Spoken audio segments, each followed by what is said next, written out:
Johnny master tone మారింది. ఇంతకుముందు ఫెడరేషన్తో తాడో పేడో అన్నట్టుగా ఆయన వర్గం వ్యవహరించిన తర్వాత వైఖరిలో ఇప్పుడు మార్పు కనిపిస్తోంది. డాన్స్ మాస్టర్ అసోసియేషన్ ఎన్నికల్లో గెలిచిన ఏకగ్రీవమైన సభ్యుల ప్రమాణ స్వీకారం సందర్భంగా ఆయన చేసిన కమెంట్స్ ఇప్పుడు ఇంట్రెస్టింగ్గా ఉన్నాయి. దానికి సంబంధించిన బ్రేకింగ్ ఇది. డాన్స్ మాస్టర్స్ అసోసియేషన్ వివాదంపై జానీ మాస్టర్ కీలక వ్యాఖ్యలు చేశారు. తెలుసో తెలియకో తప్పులు జరిగాయి అన్నారు. పెద్ద మనస్సు చేసుకుని మమ్మల్ని క్షమించాలంటున్నారు. ఈ కార్యవర్గం వెళ్లి ఫెడరేషన్, ఫిల్మ్ ఛాంబర్ పెద్దల్ని కలవాలని సూచించారు. ఇక ముందు తప్పులు జరగకుండా చూసుకుందామని జానీ మాస్టర్ చెప్పారు.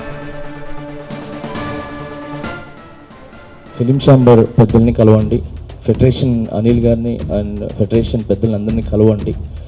కలిసి 24 క్రాఫ్ట్స్కి కూడా మీరు 23 క్రాఫ్ట్స్కి కూడా ఒక లెటర్ ద్వారా ఒక మంచి విషయాన్ని పంపించి మేమందరూ కలిసి పనిచేద్దాము. మమ్మల్ని తెలుసో తెలియకుండా మంచో చెడో జరిగింది.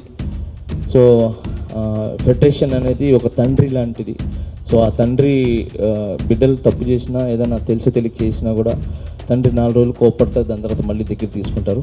అలాగా అనిల్ గారు అండ్ రాజేంద్ర ప్రసాద్ గారు అండ్ వెల్లంకి గారు మిగతా జనరల్ కౌన్సిలర్స్ 23 యూనియన్స్ ఈ డాన్సర్స్ యూనియన్ని కూడా కలుపుకుంటుందని, మీరు కలుపుకోవాలని, తెలుసో తెలియకుండా జరిగిన దాన్ని పెద్ద మనసు చేసుకొని ఒక పెద్దన్నగా ఫెడరేషన్ ఈ డాన్సర్స్ యూనియన్ని కలుపుకొని యథావిధిగా ఇంతకుముందు ఎలా రంగరంగ వైభవంగా ఉండిందో అలాగే ముందుకు వెళ్ళాలని మమ్మల్ని కలుపుకుంటూ మమ్మల్ని మీరు ముందుండి మమ్మల్ని నడిపిస్తారని మనస్ఫూర్తిగా కోరుకుంటున్నాను.